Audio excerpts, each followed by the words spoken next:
Bien, ¿cómo están? Bienvenidos aventureros y aventureras a un nuevo video para el canal. Pues bueno, voy a hacer una video de acción que ya no los había hecho desde hace mucho tiempo. Aparte, en Producción Cool ya me dijo que extrañaba que hiciera las video reacciones. Y pues ya. Voy, voy a reaccionar a un video de TikTok Draw. Así se llama el canal. Pues también suscríbanse a ellos porque tienen mucho contenido interesante. También ellos hicieron un video en torno a lo que tengo yo, que es el síndrome de Asperger. También, si quieren saber lo que es el síndrome de Asperger, que es lo que tengo yo, pues entonces pues vayan a este canal y pues ahí encuentran el video de lo que es el síndrome de Asperger y así entenderán lo que tengo yo.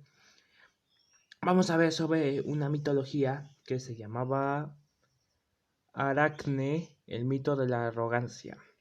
Creo que la arrogancia era un pecado capital. No es un pecado capital. Pero eso sí, nunca sean arrogantes porque si no algo malo les puede pasar.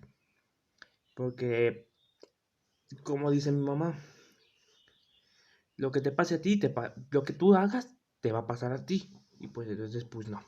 No quiero que ninguno de mis aventureros les pase algo malo. Así que pues, vamos a comenzar con esta video de acción. Voy a esperar un tantito, déjenme subirle un poquito de volumen para que se escuche bien. Y listo. Y ya, comencemos.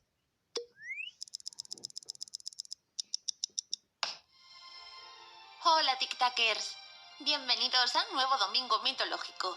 Hoy queremos hablaros de una historia muy conocida y que nos deja un mensaje importante, el mito de Aracne. Aracne era la hija de Idmón, un tintorero que teñía la lana con púrpura de Tiro.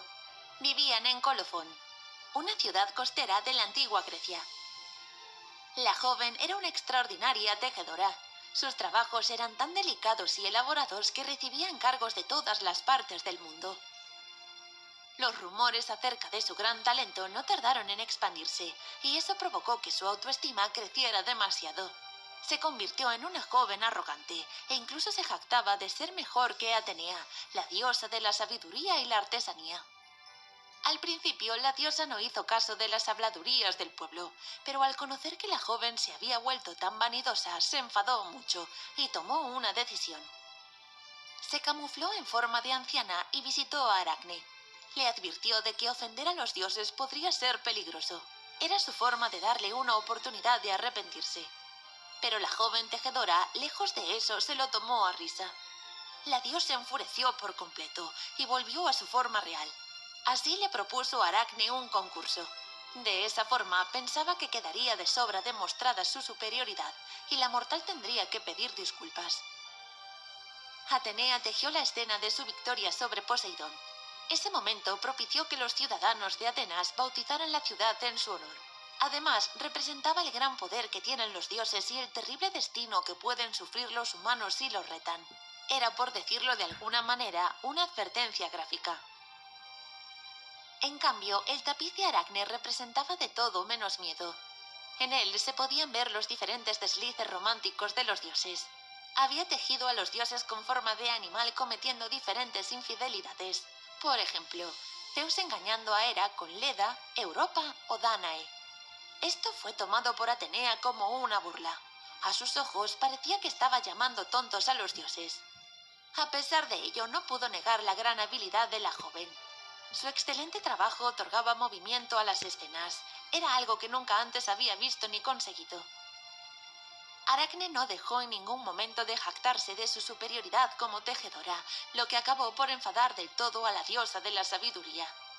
Su deshonra a los dioses le parecía irrespetuosa e imperdonable, así que con toda su furia destruyó el tapiz y el telar de la joven. Su lanzadera golpeó también en la cabeza de Aracne, que muy avergonzada decidió huir para acabar con su vida. Pero la diosa se compadeció, y en lugar de eso acabó convirtiéndola en una araña, la primera de la historia. Como veis, TikTokers, la arrogancia de la joven acabó convirtiéndola en un insecto.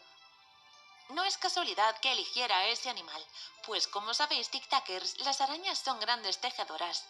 El mensaje que este mito nos traslada es que hay que ser humildes y no creerse superiores a nadie.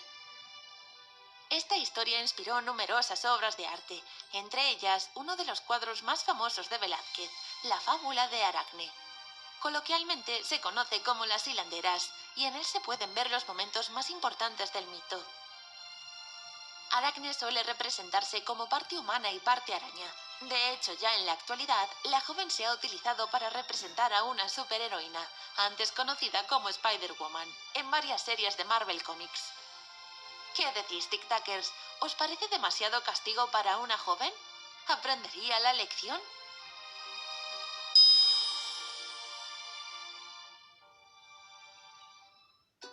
No olvides suscribirte y darle a like si te ha gustado. Por eso no hay que ser arrogantes.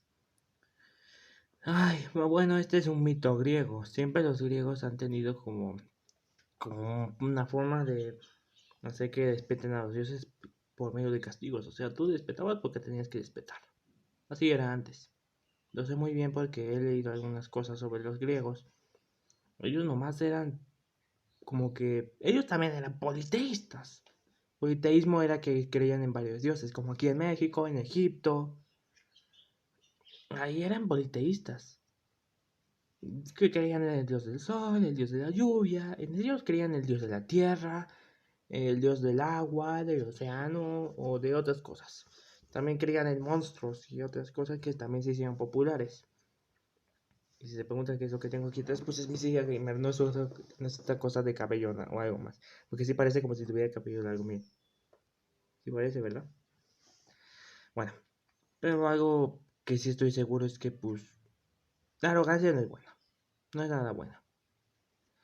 Pero bueno, bueno, vamos a seguir con otro video, o igual del mismo canal, que está justo aquí, sobre los 5 lugares siniestros. Vamos a verlo y pues para que también ustedes conozcan sobre las... También este canal tiene que ver con el terror y lo paranormal, así que pues vamos a verlo. Ay, amor, me tiene muy Ay, sorprendida. No sabes anuncios. cómo me ha ayudado para ¿Por la qué me boda. tienen Qué que bueno que poner te llevas también con anuncios? mamá. Eso lo voy a editar luego. Bienvenidos a un nuevo miércoles de terror, Tic-Tackers. Ese día especial de la semana en que os hacemos pasar un mal rato. Aunque muchos ya lo estaréis haciendo con la vuelta a las clases. Desde aquí os mandamos muchos ánimos para afrontar el inicio del nuevo curso. Pensad que hay otros lugares mucho más aterradores que el colegio o el instituto, y que tampoco os gustaría pisar. Como las cuevas de Sablinskaya, donde se esconde una tribu de feroces caníbales. La isla maldita en México, donde cuelgan cabezas de muñecas por todas partes. O el avión de Aerolíneas Argentinas, comandado por una tripulación fantasma. Acompañadnos en nuestro viaje para descubrir algunos de los lugares más siniestros del mundo. Es muy común escuchar historias acerca de casas habitadas por espíritus, pero que esto suceda en un avión ya no es tan normal. Corría el año 1979 y la compañía Aerolíneas Argentinas adquirió su segundo jumbo, un modelo Boeing 747-200, un gigante de 71 metros de longitud y 174 toneladas de peso, capaz de transportar hasta 480 pasajeros. Su matrícula era LVMLO, por eso era conocido por todos como Malo. Operó hasta 1983, cuando pasó a dar servicio a otras compañías como Metro Internacional o Federal Express, hasta que volvió a Aerolíneas Argentinas en 1990, donde siguió volando el resto de la década. En esta época había una tripulante de cabina, una apasionada de su profesión, que tenía un cariño muy especial por esta nave. Ella era muy religiosa y coincidía que el Malo había realizado su primer vuelo el 8 de diciembre de 1978, Día de la Virgen en Argentina. Tanto era así que cuando le fue diagnosticada una enfermedad terminal, consciente de que iba a morir, solicitó trabajar solo en ese avión durante el resto de sus días. Falleció unas horas después de su último vuelo. Algunos meses más tarde, cuando el Malo estaba siendo revisado en los hangares del aeropuerto de Ezeiza, Buenos Aires, una figura borrosa y transparente se le apareció a dos mecánicos en la bodega trasera de carga. Tras el susto inicial, se revisó a fondo la nave, pero no se encontró nada. En otra ocasión en que estaba recibiendo una puesta a punto, el personal de limpieza que trabajaba a solas en la cabina superior escuchó unos ruidos extraños en la sección de primera clase. Uno de ellos decidió bajar a inspeccionar y en mitad del pasillo central se encontró una fantasmal figura femenina, vestida con el uniforme de la compañía. Fue entonces cuando se hizo popular la leyenda acerca del avión encantado y el espíritu del auxiliar de vuelo que lo habitaba. Pero los misteriosos sucesos no acabaron ahí. En el año 2000, durante una escala en el aeropuerto de Barajas, en Madrid, un par de mecánicos de la compañía AirPlus también huyeron despavoridos de la nave. Posteriormente le confesaron a uno de los comandantes del vuelo que mientras trabajaban en la cabina de pasajeros habían notado la presencia de un ente extraño. Por fin, después de muchos incidentes, a mediados de 2001 el malo fue retirado del servicio y estacionado a la intemperie en una explanada del aeropuerto de Ezeiza para servir como fuente de piezas de repuesto para otros aviones de la compañía. Sin embargo, cuando empezaron a desmontar los motores, 5 mecánicos escucharon fuertes ruidos dentro de la bodega delantera. Lo revisaron a fondo y no encontraron nada. Pero cuando volvieron a la actividad, una vez más escucharon ruidos extraños, esta vez dentro de la cabina. Como no había ninguna escalera y las puertas de acceso estaban cerradas, uno de ellos decidió elevarse en una grúa hasta la hilera de las ventanillas. Echando una ojeada dentro, se quedó helado al ver una azafata caminando por el pasillo. Una vez más, el avión fue revisado de arriba a abajo, pero no se encontró nada. Daba la impresión de que el avión intentaba asustar a todo aquel que se acercase a él. O como si alguien que tuviese mucho cariño por esa nave quisiese impedir que desapareciera. Ese es un Aunque tajo. México está lleno de paradisíacos lugares, hay uno que lo que produce se asemeja más al terror que a cualquier otra sensación. En medio de un pantano, las cabezas de bebés de plástico cuelgan por todas partes. Os estamos hablando de la Isla de las Muñecas, situada en la ciénaga de Xochimilco, en la parte sur de la Ciudad de México. Allí hay construidas muchas chinampas, una especie de islas artificiales que están formadas por balsas cubiertas de tierra y que se solían usar para expandir el terreno de cultivo, a las que se llega a través de trajineras. Don Julián Santana Barrera era el dueño de uno de estos islotes, uno completamente adornado por un montón de tétricas muñecas abandonadas. Empezó a decorar el lugar con las dichosas representaciones de la figura humana a partir de 1950. ¡Ay! Cállate, yo no quiero cerveza, yo no bebo nada de eso. Ay, yo no bebo cerveza. Santana era un hombre agradable que siempre salía del barrio de la Asunción hacia su chinampa a recoger su cosecha, que después vendía. Pero poco a poco dejó de hacer eso y se mudó a la misma isla alrededor de 1975, convirtiéndose en una especie de ermitaño. A partir de ese momento paró de bajar a vender y esta actividad pasó a manos de su sobrino, Anastasio. Julián le confesó por qué había comenzado con la recolección de las siniestras muñecas. Supuestamente el hombre presenció cómo una joven niña se ahogaba entre los lirios del pantano, antes de que pudiese hacer nada. Desde ese momento, el espíritu de la niña empezó a acosarle todas las noches. El pobre hombre no era capaz de dormir, así que decidió empezar a recoger muñecas de todas partes, de la basura, de la calle, de donde fuera, para utilizarlas como protección contra los malos espíritus. Los vecinos observaron perplejos cómo cada vez la chinampa de Julián tenía más y más muñecas, unas enteras u otras a pedazos. Sus cabezas, extremidades y cuerpos empezaban a adornar cada centímetro de la isla. El propio Julián aseguraba que algunas de las muñecas aparecían allí solas, sin que nadie las colocase. Según él, esas lúgubres figuritas le hacían compañía, lo cuidaban y ayudaban a que se dieran mejor las cosechas. Los residentes del barrio pronto empezaron a pensar que la isla de las muñecas debía de estar maldita. A veces se escuchaban las risas o los sollozos de los juguetes. Este miedo a las muñecas tiene un nombre, se llama pediofobia, y viene siendo el miedo a las representaciones inertes del cuerpo humano, el terror de que éstas nos miren o se levanten de su estantería. ¿Pero a qué viene este pavor? Desde tiempos inmemoriales, las muñecas han tenido fines mágicos o macabros. Por ejemplo, en Japón existe una fiesta llamada Hinamatsuri, o la fiesta de las muñecas, en las que se utilizan las muñecas para atrapar espíritus demoníacos y así evitar el encuentro de estos con sus dueños. También en la cultura vudú se utilizan las figuritas humanas de trapo como puente para maldiciones. Sin irnos demasiado lejos, son varias las adaptaciones de historias de terror en la que la tensión es creada a partir de una muñeca de porcelana, Annabelle. que se mueve, está maldita y amenaza con acabar con la vida de los protagonistas de la historia. La película de Annabelle de 2014 o su precuela Annabelle Creation de este mismo año 2017 trata el tema de las muñecas demoníacas. Hacia los años 90, la Isla de las Muñecas se convirtió en un sitio turístico después de que la chinampa fuera nombrada Patrimonio de la Humanidad en 1987. La gente empezó a visitar la isla. Incluso a una de las muñecas, la preferida de Julián, la Moneca, los visitantes le piden deseos y le hacen ofrendas para que estos se cumplan. Uno de tantos días, Julián Santana y sus sobrinos salieron juntos a pescar como muchas otras veces. Pero ese día Julián le contó una nueva historia. En el lago había una hermosa, pero también peligrosa sirena, que hacía un tiempo que lo pretendía. El bello ser marino era cada vez más insistente, y siempre estaba intentando engañarlo para que se fuera con ella. Pero no debía preocuparse, porque él le cantaba para que se fuera y lo dejase en paz. Aquel mismo día, cuando Anastasio volvía de vender la cosecha, se encontró al pobre don Julián fallecido en la orilla. El hombre había sufrido un ataque al corazón, justo donde le había dicho a su sobrino que la sirena lo pretendía. Desde ese momento, Anastasio pasó a hacerse cargo de la chinampa. Podría parecer que los hechos misteriosos de la isla acabarían ahora, pero no fue así.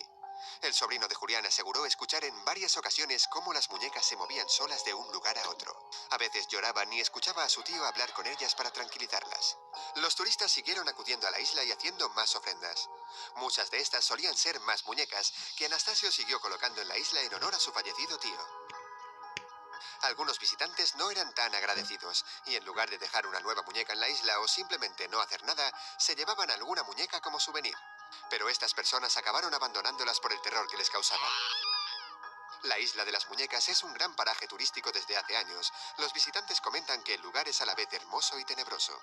Muchos de ellos también aseguran que algunos de sus deseos se han cumplido después de rezarle a la muñeca. ¿Y tú? ¿Conocías la historia de la tétrica isla de las muñecas? ¿Te atreverías a visitarla? Quizás. Les diré algo, quizás algún día vaya a esa isla a investigar un poco sobre sobre las muñecas. Eso sí, no las tocaría. Yo soy religioso y yo sí creo en las cosas malditas. No creo que las muñecas estén malditas, pero en sí como algo que sí me contaron, sí me dijo mi madre una vez. Nosotros somos energía. Perdón. Flemas. Nosotros somos energía. Toda esa energía se concentra en un lugar y se queda ahí. Y la isla de las muñecas es como si fuera una burbuja que se quedó todo como los sentimientos que dejaron las personas pertenecientes antes que eran dueñas de esas muñecas, su energía se quedó ahí. Todo lo que viene siendo tristeza, alegría, entre otras cosas, todos esos sentimientos se quedaron atrapadas en las muñecas, se quedaron impregnadas. Ahora que todas las muñecas están reunidas en un solo lugar, pues toda esa energía se concentra en esa isla. Quizás algún día Luis Antonio y yo, vayamos a esa isla. Pero eso sí, deberíamos ir con un crucifijo o algo. Yo me llevaría mi mochila de peatones que la tengo justo ahí. La tengo justo de este lado. Solo que no la puedo mostrar porque está muy lejos. Y aparte porque pues ahorita estoy utilizando un puestecito de Legos. Santi me dio la idea. Gracias, Santi. Pero sí, para aquellos que vivan en México como yo, pues yo sí conozco esta isla, yo sí la conozco, porque una vez yo fui a Xochimilco cuando yo estaba más niño, yo le tenía miedo a la Llorona. Fui allá y había un teatro de la Llorona en pleno Día de Muertos. Fui allá y pues algo que sí me di cuenta, el agua está bien puerca. Está bien puerca el agua, está toda bien verde y huele feo. Pero bueno, es un pantano, ¿no? No debería ser ningún problema. Pero yo sí pienso ir algún día a esa isla, a averiguar qué es ese lugar. Si hasta Anima Studios hizo a esta isla en la película de la leyenda de la Llorona, que hizo Anima Studios, que también ellos me inspiraron a hacer la ADEP, la saga de las leyendas de Anima Studios, también me inspiraron a hacer ADEP. Pues en la segunda película, que se llama La leyenda de la Llorona, también incluyeron la isla de las muñecas. Pero esta vez la Llorona en sí ella misma había embrujado la isla. Sus lágrimas también habían controlado a un hombre y a un títere y este lo obligó a a crear muñecas, no juntarlas, crearlas y colgarlas en los árboles de la isla. Pero en sí la Llorona estuvo involucrada con el embrujo de la isla, en sí. Pero en sí, yo no tengo miedo a las muñecas, no tengo miedo. Solo a las de porcelana antiguas. No continuemos. Seguro que muchos de vosotros, tic-tackers, habéis oído hablar del Triángulo de las Bermudas, un vacío en medio del mar plagado de desapariciones misteriosas y accidentes inexplicables. Pero, ¿sabéis dónde se encuentra exactamente o qué pasó en él? Y sobre todo, ¿cuánto hay de verdad detrás de este fenómeno paranormal? Oye, Ay, me llevan todo. Yo que quiero saber sobre este juego. No quiero saber nada. Shh. Adiós. Se trata de una extensa área geográfica sobre el Océano Atlántico, con forma de triángulo equilátero, cuyos vértices van desde las Islas Bermudas a Puerto Rico y hasta la ciudad estadounidense de Miami, en la península de Florida. Al unir estos tres puntos con una línea imaginaria, se forma una área de unos 1.800 kilómetros de lado y una superficie de 1,1 millones de kilómetros cuadrados, más o menos el tamaño de Colombia. Por su situación al sureste de los Estados Unidos y al norte de las islas del Caribe, se trata de una zona con un gran tránsito de naves. Ya en la antigüedad, los barcos pasaban por allí para aprovechar los vientos y la corriente del Golfo. Pero al mismo tiempo, esas corrientes traen consigo un tiempo muy inestable, con constantes huracanes que suponen un peligro para las embarcaciones. En el siglo XV, cuando Cristóbal Colón cruzó esta zona, dijo haber visto una gran llama de fuego que se estrelló en el mar, y semanas más tarde, una extraña luz apareció en la distancia. Pero el misterio que desencadenó este mito sucedió mucho más recientemente, el 5 de diciembre de 1945. El vuelo 19, un escuadrón de 5 bombarderos TBM Avenger, salió de la base de Fort Lauderdale, en Florida, para un sencillo ejercicio de entrenamiento. El clima parecía estable, y los aviones habían sido revisados recientemente. Cuando se hallaban a unos kilómetros de la costa, el líder de vuelo, el teniente Charles Carroll Taylor, empezó a informar de que todo parecía extraño, incluso el océano. Poco después, se perdió el contacto por radio y las aeronaves se desvanecieron sin dejar rastro. Se decidió entonces enviar a la zona un hidroavión PBM Mariner para intentar localizar los restos de los bombarderos. La nave de rescate y sus 13 pasajeros también desaparecieron inexplicablemente. Y en el informe oficial la Marina atribuyó el accidente a causas desconocidas. Pero los incidentes no solo se producían en el aire. Otro caso famoso fue el SS Marine Sulphur Queen, un buque de carga con 39 tripulantes a bordo. Recuerdo que vi un video de que este barco regresó ya después. Imagínense que esa idea desde hace mucho tiempo había abordado, se fue hacia el Triángulo de las Bermudas y desapareció. Pasan varios años después, hasta ahora, la actualidad, o sea, más o menos como por el 2017, de pronto el barco regresó de donde cualquier parte que había salido, el barco regresó. Pero algo muy curioso, el barco estaba oxidado, estaba viejo, estaba muy dañado. Lo encontraron ahí navegando. Y pues entonces pues pensaron que era ese barco el que había desaparecido en el Triángulo de las Bermudas. Ya cuando intentaron encontrar los demás tripulantes, no encontraron nada. No estaban los tripulantes. La nave estaba vacía. Igual otro caso se dio como por un año después. Igual otro barco había salido del Triángulo de las Bermudas, pero era un barco de la década pasada.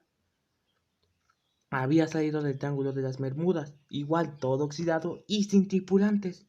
No estaban los tripulantes. Algo que les tengo que decir en claro, se cree que esto tienen que ver los extraterrestres. Se cree que los extraterrestres van a ese triángulo, cambian el clima y se llevan a la gente. Se cree, no se sabe. Pero ese triángulo es un misterio del planeta Tierra. La última noticia que se tuvo de él fue el 4 de febrero de 1963, cuando envió un mensaje rutinario. 1963, para el 2017, calculen esto. Unos días después, se encontró en la costa un chaleco salvavidas y varios restos del barco. A pesar de que se mandó un equipo de rescate, nunca se encontró la nave ni las víctimas. La prensa comenzó a hacerse eco de los extraños incidentes en la zona, hablando de un triángulo del diablo.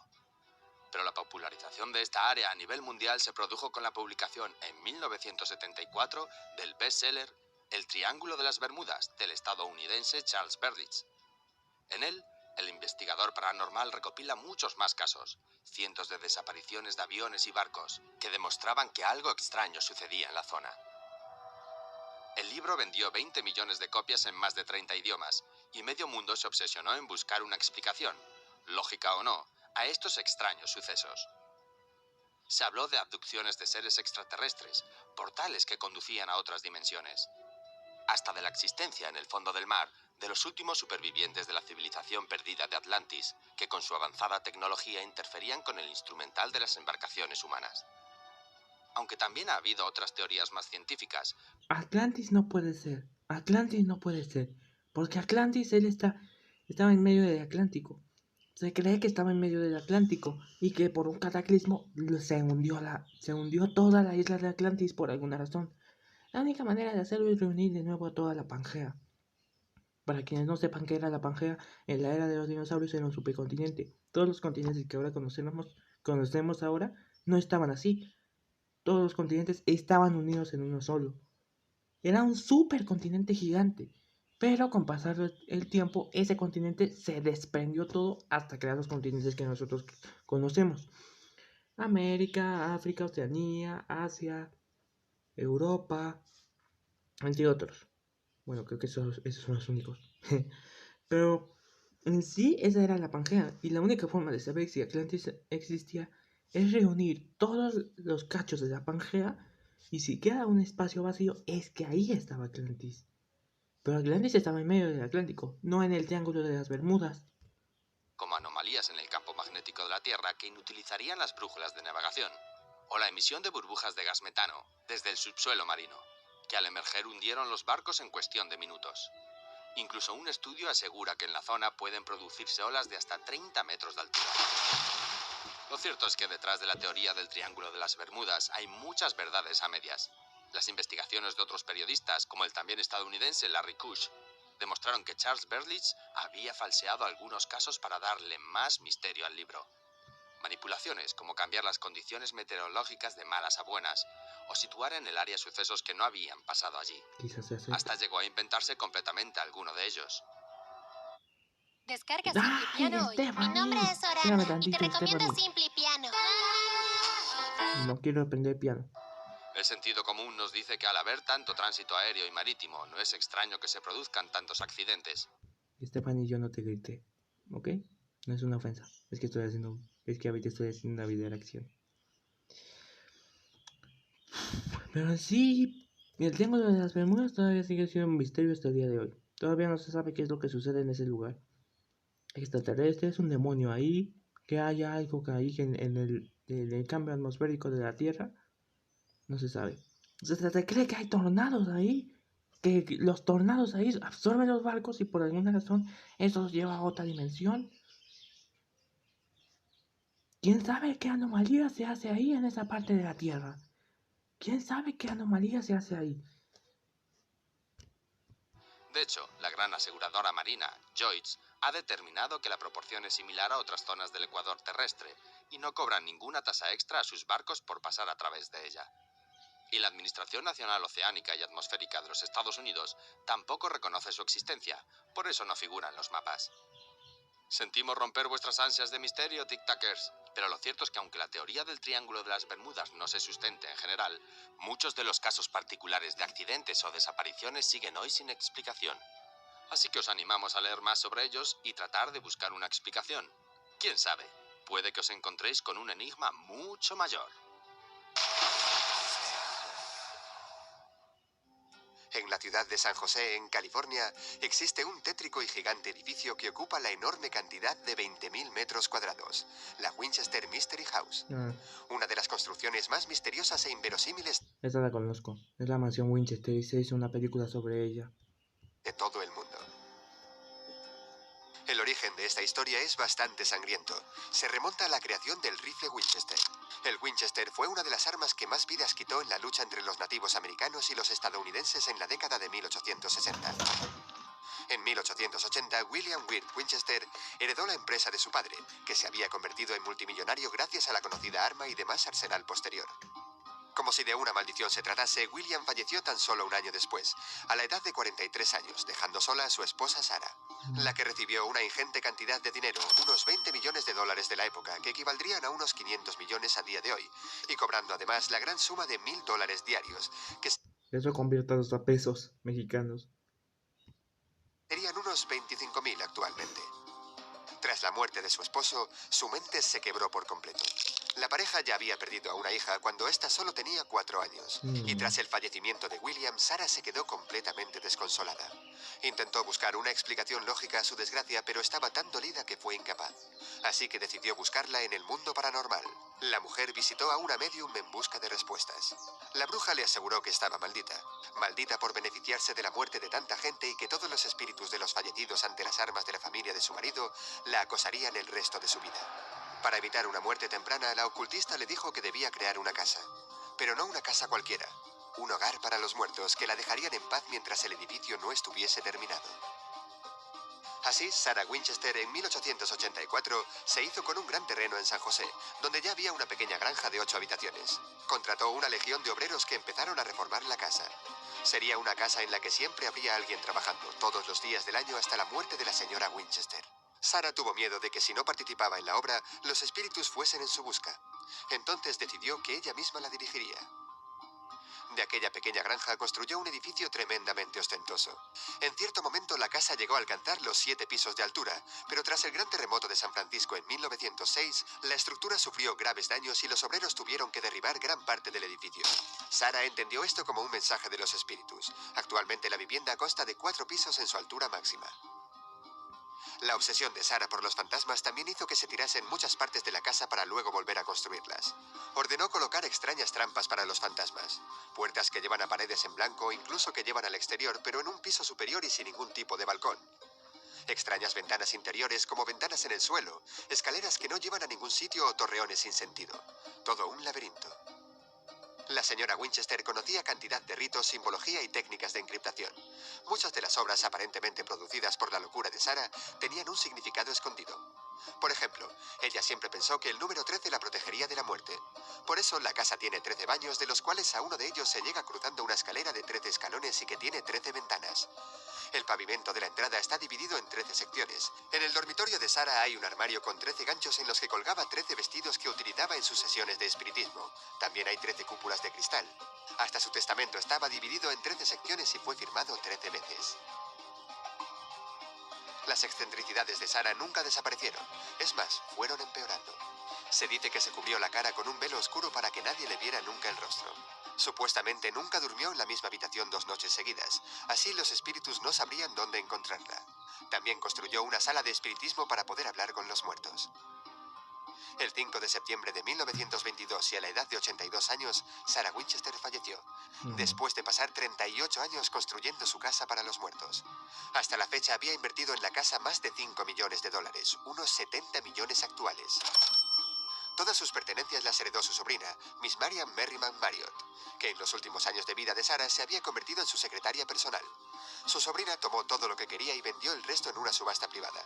Supuestamente 6 camiones trabajaron 8 horas al día durante 6 semanas para quitar todos los muebles del hogar, mientras que la mansión se vendió en una subasta a un inversor local, y posteriormente se alquiló durante 10 años a John y Maine Brown, que 5 meses después de la muerte de Sarah abrieron la mansión al público. Pero lejos de espantar a la gente, la mansión fue convertida en una atracción turística, The Winchester Mystery House, y se empezaron a realizar tours por el edificio. Aún así, no se recomienda caminar solo por la casa Winchester, pues es tan grande que en su momento los obreros y criados necesitaban planos para guiarse por la casa. Los actuales dueños advierten que si alguien pasea a solas por el edificio y se pierde, puede que jamás se vuelva a saber nada más de esa persona. Sí, hasta se dice que cuando se cree, no se cree, te dicen allá que dice, si vas a explorar la casa, no garantizamos que podamos encontrarte. Esa casa es un laberinto gigante, o sea, imagínense como un laberinto como la película de Maze Runner, pero convertido en una casa, en una mansión gigante, más grande que la mansión de Adep. Y sí, vivimos en una mansión, pero más grande. La mansión de Adep puede ser un poquito más laberíntico, pero la casa Winchester se pasa de los límites de la lógica. Si hasta se cree que esa casa sí está maldita. Por alguna razón los espíritus que perseguían a Sarah sí se quedaron en esa casa. E incluso el mismo espíritu de Sarah se quedó en esa casa. Porque se escuchan portazos, se escuchan ráfagas del viento, se escuchan sonidos en la noche. Se cree que son los espíritus que perseguían a Sarah y que ahora están atrapados dentro de esa casa. La historia de Sarah y la mansión es tan fascinante que en 2018 se estrenará una película de terror basada en ella, Winchester, protagonizada por Helen Mirren. Era el misterio de la mansión Winchester. Así se llamaba la película, creo. El misterio de la mansión Winchester. Desde hace muchos años, los visitantes del edificio comentan que el lugar es impresionante y espeluznante al mismo tiempo. Muchos también aseguran haber sentido voces de alguien que no estaba, o extrañas corrientes de aire cuando no hay ninguna ventana o puerta abierta. ¿Y tú? ¿Te atreverías a dar un paseo por ella? Sí. La cueva de Sablinskaya es un complejo entramado. Stephanie, si me estás escuchando, tú y tu hermano son encargados de investigar esa casa. Es una orden. De túneles subterráneos que se encuentran a tan solo 40 kilómetros de San Petersburgo, la segunda ciudad más grande de Rusia. Sobre ella pesa una leyenda negra con cientos de víctimas y desaparecidos, atribuidos a la existencia de una fuerza maligna en su interior. El interés por esta cueva surgió en el siglo XVIII, cuando se descubrió que albergaba una gran cantidad de arena de sílice, que se usa para la fabricación de vidrio. Su extracción la convirtió en un laberinto subterráneo que supera los 7 kilómetros, con lagos inundados y decenas de grandes salas conectadas por pasillos de varios metros de altura. Muchos mineros perdieron la vida allí debido a las malas condiciones de trabajo. Entre sus compañeros empezaron a correr leyendas de seres intraterrestres que hacían desaparecer a los trabajadores. También describían la presencia de una dama vestida de blanco, con el rostro envuelto en un sudario y una vela en las manos, que lloraba constantemente por los mineros fallecidos. Otros afirmaron encontrarse con un anciano de barba gris, que les advirtió de no entrar en ciertas galerías que, posteriormente, acabaron derrumbándose. ¡Diablos, Kuwait! No quiero ocupar... No quiero ocupar Kuwait. Por fin, en el año 1924, se abandonaron los trabajos de extracción. Pero las minas y cuevas quedaron allí, sirviendo de refugio para delincuentes, fugitivos o gente sin hogar. Hasta el estallido de la Segunda Guerra Mundial, en la década de los 40.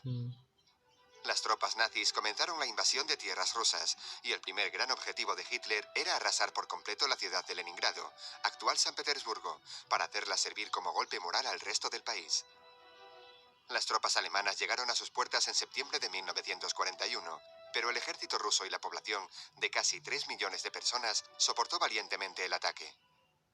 Esto enfureció al Führer, que trazó un desalmado plan para hacer caer la ciudad, rodearla, cortar todos los suministros y esperar a que la población muriese de hambre. A esto se sumó la llegada del invierno, y los habitantes tuvieron que soportar temperaturas de hasta 30 grados bajo cero sin electricidad ni calefacción. Los cadáveres se empezaron a acumular en las calles, con una mortalidad que llegó a las 25.000 personas diarias. La gente comía hierba o cola, hervía el papel de las paredes o los cinturones de cuero. Se comía el papel de los libros y el poco pan que había se adulteraba con serrín. Era cuestión de tiempo que el canibalismo se acabase adueñando de la ciudad. Los supervivientes relataron haber visto cadáveres a los que les habían arrancado las nalgas o parte de las piernas, y a otros que les extrajeron las vísceras. Incluso se llegó a atacar a los vivos, y barrios enteros eran controlados por grupos violentos de antropófagos. Cuando por fin la ciudad fue liberada, tras 2 años y medio de asedio, unas 1.400 personas fueron acusadas de canibalismo, y se ejecutó a más de 300. Algunos de ellos lograron escapar. Para ellos, cuevas como la de Sablinskaya eran el lugar perfecto para esconderse. Tanto es así que en la década de los años 70, cuando las autoridades quisieron rehabilitar el lugar, se encontraron con un descubrimiento escalofriante. Cerca de 200 personas vivían escondidas allí, organizadas en clanes con nombre como los sádicos, los palos o los kamikazes. Las autoridades los evacuaron de allí, pero se cree que algunos escaparon nuevamente y se refugiaron en lo más profundo. Actualmente, las cifras oficiales cuentan que cada año unas 20 personas desaparecen en el interior de la cueva de Sablinskaya y sus proximidades. Algunos expertos apuntan que la causa podría ser la peligrosidad de las zonas inundadas, algunas con arenas movedizas, pero lo cierto es que no se ha hallado ningún resto de los desaparecidos en su interior. La policía va más allá y cree que los responsables serían antiguos habitantes de las cuevas que todavía permanecen allí. Pero las galerías de Sablinskaya son tan extensas e intricadas que atrapar a alguien es una misión casi imposible. Por su parte, los miembros de los clanes que antiguamente vivían allí afirman que muchos de sus compañeros también desaparecieron sin dejar rastro. Lo atribuían a criaturas que vivían debajo de la tierra. Finalmente, a las autoridades no les ha quedado más remedio que acordonar la zona y delimitar qué partes de la cueva pueden visitarse, siempre bajo estrictas normas de seguridad y con la premisa de no abandonar nunca el grupo ni explorar zonas no autorizadas. En una de ellas está la galería bautizada como Sala de los Caníbales por sus antiguos habitantes. Está decorada con abundantes cráneos y de su techo cuelga una muñeca siniestramente decorada. A escasos metros, la cabeza decapitada de un maniquí de mujer cuelga también boca abajo. Y a la salida de la sala, una tumba, la única de toda la cueva, donde descansan los restos de una de las personas que murieron en su interior en extrañas circunstancias. Nadie sabe quién la enterró, únicamente dejó una cruz de hierro en el sepulcro. A día de hoy se desconoce si se trata de fantasmas, criaturas del inframundo o un clan de antropófagos. Lo único seguro es que algo maligno y desconocido espera en las profundidades de la cueva de Sablinskaya a todo aquel que se atreva a acercarse.